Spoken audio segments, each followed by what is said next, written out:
Bismillahirrahmanirrahim. Assalamualaikum warahmatullahi wabarakatuh. Perkenalkan, nama saya Muhammad Yunus dari kelas IT 106 jurusan PJJ Informatika Universitas Cyber Asia.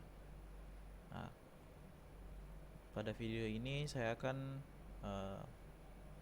menjawab soal ujian yang diberi soal ujian akhir semester, yaitu mata kuliah algoritma pemrograman. Nah, di sini soalnya adalah yang nomor 1, sudah ada array 2 dimensi yang dibuat dengan integer A35 atau ini array dengan ordo 3 x 5. Oke. Sudah ada isinya. Susun program untuk bagian A mencetak nilai yang terbesar, bagian B mencetak nilai yang terbesar, dan mencetak ada berapa buah nilai terbesar tersebut. Jadi mungkin maksudnya di sini adalah berapa kali nilai terbesar itu muncul. Kemudian yang bagian C memeriksa apakah di antara isi array tersebut ada yang nilainya 50. Bila ada, maka cetak ada. Bila tidak ada, maka cetak tidak ada. Oke, baik, langsung saja kita ke programnya.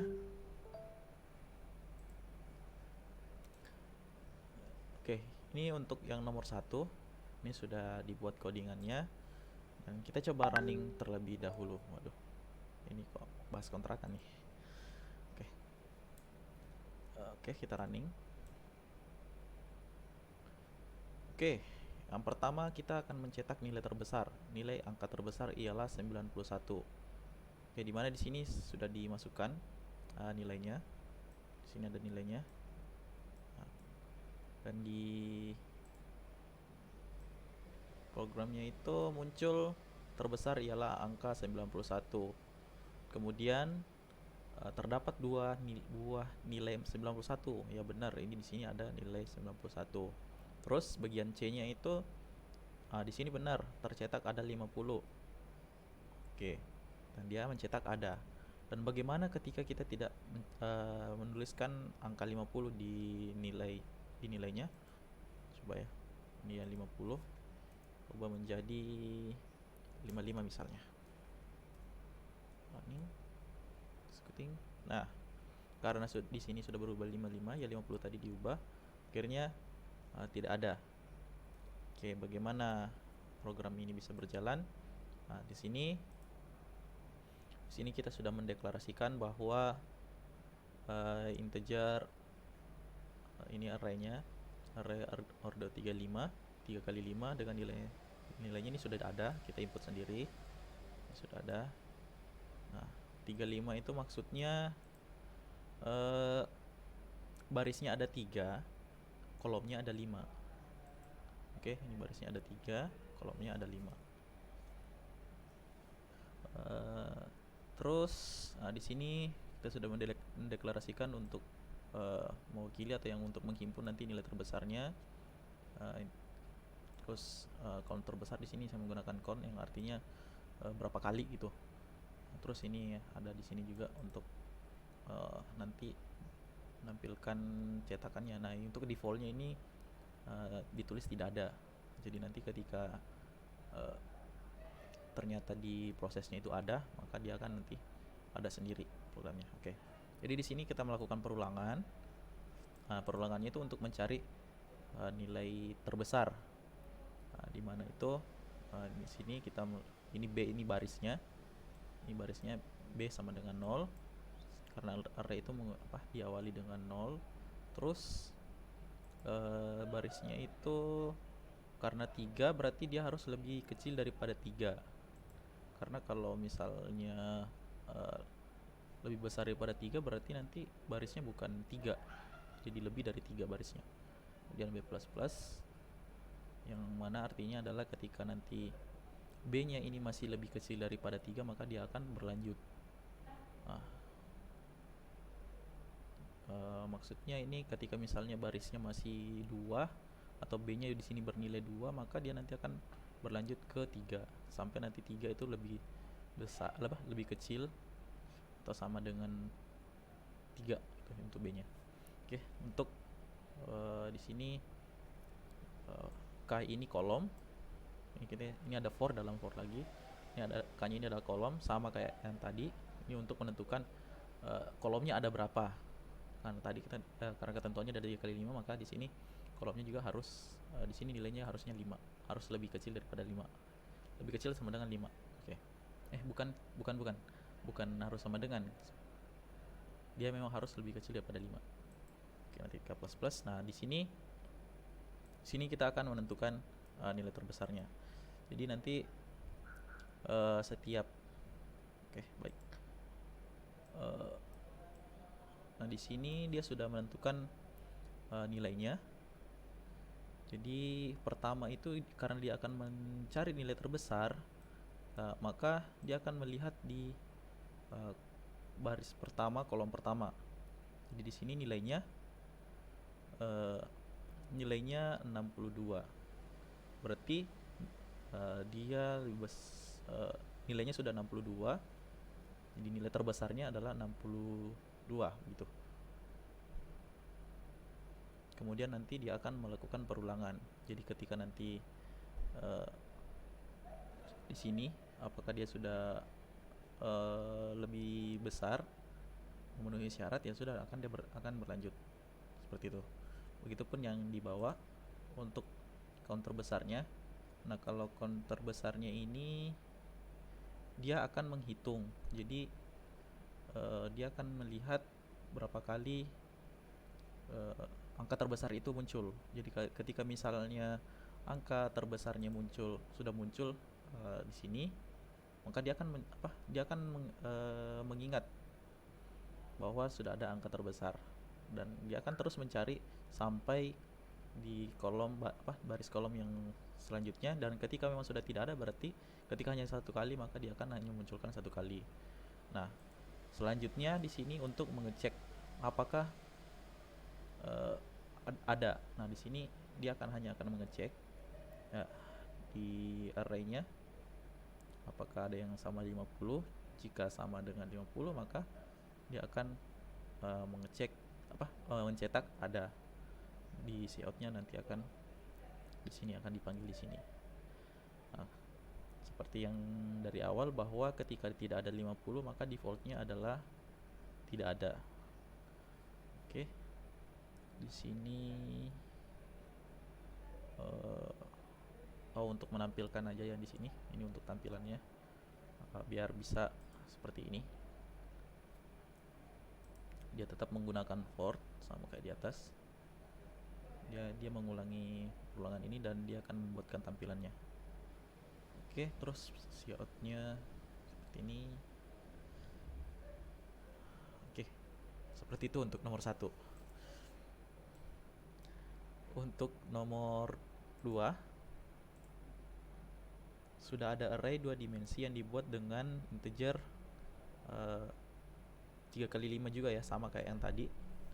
Jadi di sini saya sudah siapkan.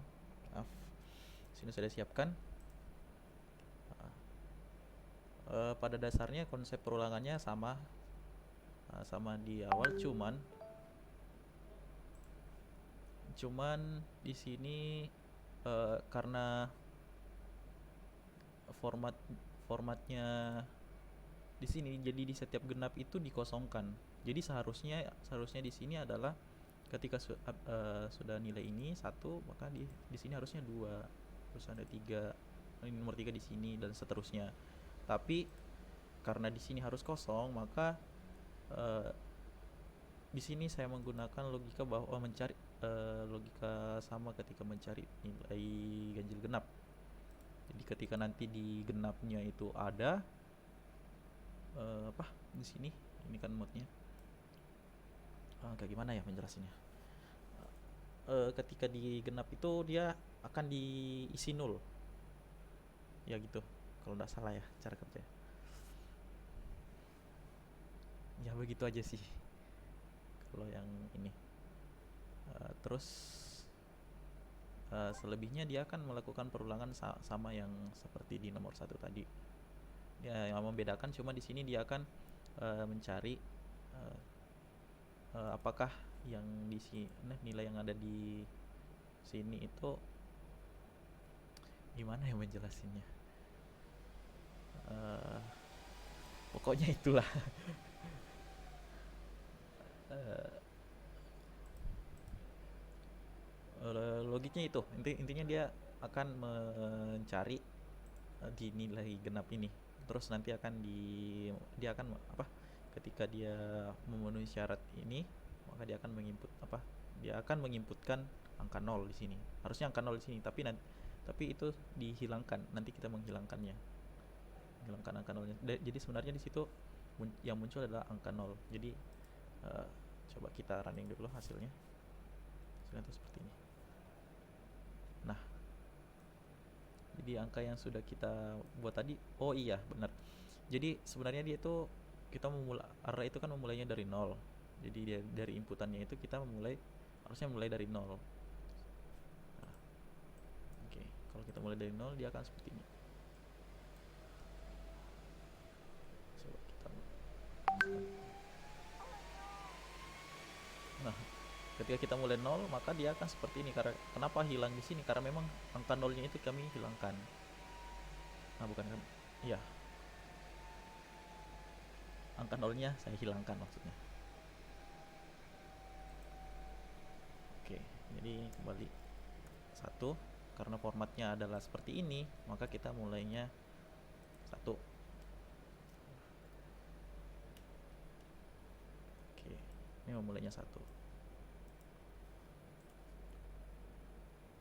Nah, ini untuk mendeklarasikan ini for-nya untuk perulangannya. Jadi dia itu mulai dari 1 sampai eh, karena di sini 3 kali 5, jadi maksimalnya itu dia, karena ini yang terisi di sini sampai 9. Ya, sampai di sini, makanya dia 9, seharusnya 15. 14 kalau kita mulai dari 0 dan angka 0 di sini tidak dihilangkan, atau di sini untuk yang kolom genapnya ini kan ganjil 1 2, ini untuk kolom genapnya itu kita apa lagi namanya, kita biarkan terisi, maka dia itu akan sampai di 14. Oke, lanjut ke nomor 3. Susun program untuk menginput sebuah nilai integer lebih besar dari 10, misal n, kemudian menghitung dan mencetak total. Jadi kita itu akan mencetak totalnya. Jadi ketika misalnya lebih dari 10, misalnya 11, berarti akan terjadi 11 kali perulangan dan akan dijumlahkan 11 perulangan itu. Di mana instruksi input ditulis dalam fungsi main, proses perhitungan total dilakukan di dalam sebuah fungsi, dan instruksi mencetak total ditulis dalam program induk. Bagian A, kerjakan untuk fungsi bekerja tidak secara rekursif. Ini yang tidak rekursif. Jadi kita mencoba running terlebih dahulu. Nah, masukkan nilai lebih besar daripada 10. Jadi coba saya masukkan nilai yang kecil dah. Maaf, nilai yang dimasukkan tidak lebih besar daripada 10. Oke, karena ketentuannya tadi adalah harus lebih besar daripada 10. Ini kita ulang lagi. Coba kita gunakan 11 misalnya. Oke. Totalnya adalah 66. Berarti dia tuh 1 tambah 2 tambah 3 tambah 4 sampai jumlah 11, nilainya adalah 66. Bagaimana itu bekerja? Nah, sini akan terjadi perulangan lagi sama kayak sebelumnya. Jadi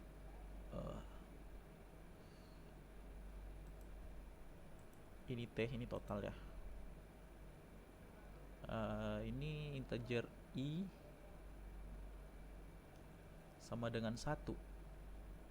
Jadi kita mulainya dari 1. Terus i-nya itu, nilai i-nya tidak lebih kecil atau sama dengan nilai maksudnya nilai yang kita masukkan. Terus i plus plus. Jadi ketika nanti memenuhi syarat ini, maka dia akan menambahkan lagi bukan sih memenuhi syarat atau tidak memenuhi syarat, dia akan tetap menjumlahkan karena kita akan terus berlanjut. Oke. Aduh, iya sibuk lagi bikin video. Oke. Duh, sampai di mana tadi? Oke, lanjut.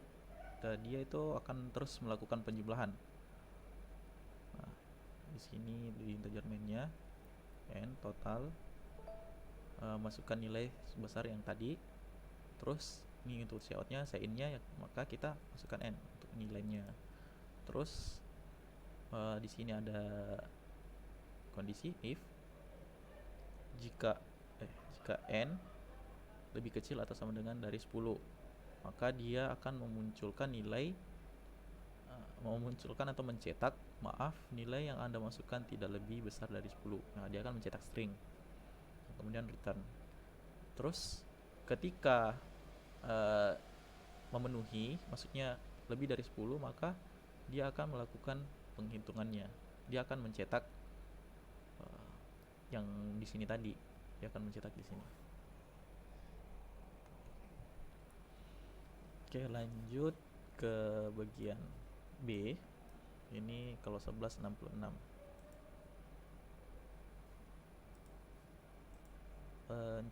Kerjakan fungsi untuk dibuat bekerja secara rekursif. Rekursif ini memanggil dirinya sendiri kalau tidak salah.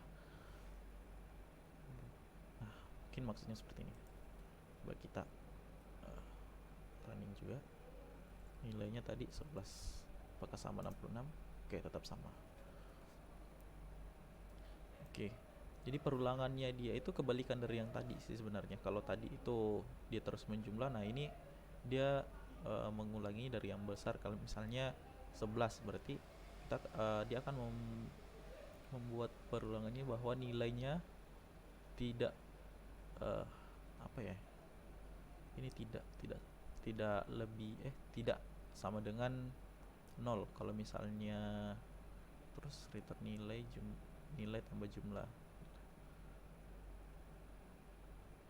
ya seperti itu. Saya kurang paham sih menjelaskannya, tapi dari contoh ya seperti ini. Kalau untuk rekursif, intinya rekursif itu untuk dia bisa memanggil dirinya sendiri.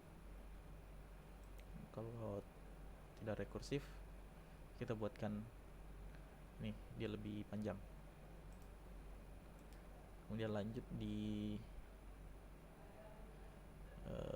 nomor terakhir, nomor 4. Buatlah program yang menjelaskan mengenai kelas dan objek dengan menggunakan bahasa C++. Oke, baik. Di nomor 4 ini kita menggunakan objek dan kelas. Jadi kelas itu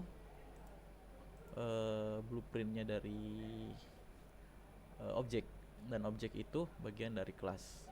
Jadi di sini kita buat kelasnya. Di sini saya menggunakan SCTStuff, nama kelasnya. Terus di sini public. Ini kalau tidak public, ini tadi saya coba tidak jalan kalau tidak ada publicnya. Oke, terus di sini ada string nama, terus string jabatan, terus ini apalagi tadi namanya ya, kok lupa namanya.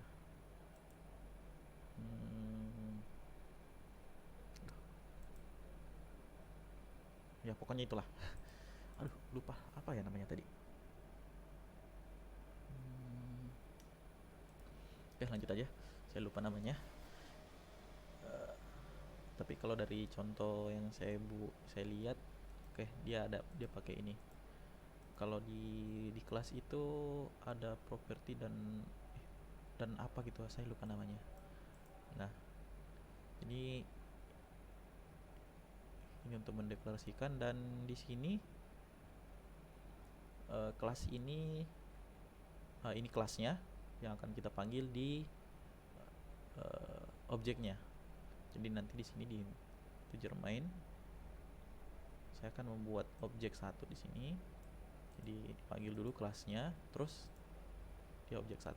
Ini untuk mendeklarasikan bahwa ini adalah objek objek 1 dari kelas SCTStuff. Ini objek satunya. Nah, objek satunya ini dipanggil nama, Terus di sini Alvin, ini nama teman saya programmer. Terus jabatannya apa di ICT staff? Dia adalah seorang programmer. Terus saya juga di sini menambahkan uh,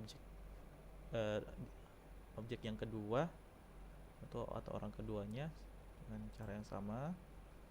Hanya saja yang diubah adalah sini namanya objeknya. Kalau di sini 1, sini 2. Nah, namanya adalah Bari. Terus dia jabatannya adalah administrator jaringan. Ya, terus ini untuk inputnya. Terus nanti dia akan mencetak seperti ini. Nah, dia akan tercetak seperti ini. Nah, jadi kelasnya itu adalah yang ini. Kelas itu intinya dia menghimpun objek, dan objek itu adalah bagian dari kelas. Tuh. Nah, kebetulan di sini saya berikan nama unitnya itu adalah UPTTIK. Jadi kalau misalnya saya akan membuat objek ketiga, maka saya tinggal mengikuti cara yang di atas, yaitu buat dulu nama kelasnya ICT staff. Saya akan membuat objek ketiga, objek 3 titik koma, terus objek 3 titik nama. Nama, atau biar lebih cepat di copy aja.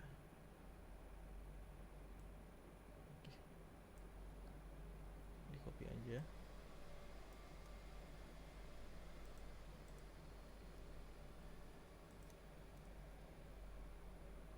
Objek ketiga ini saya ganti.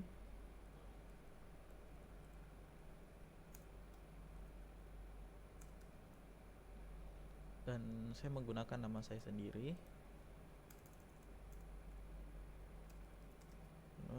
Terus jabatannya apa?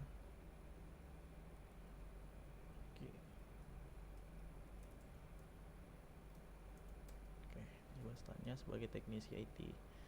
Nah, ketika di running, maka nama saya belum muncul. Oke, nama saya belum muncul dikarenakan dia belum dipanggil di cout-nya. Jadi kita panggil, copy, terus ubah. Karena yang dipanggil adalah objek ketiga, maka kita ubah nama objeknya.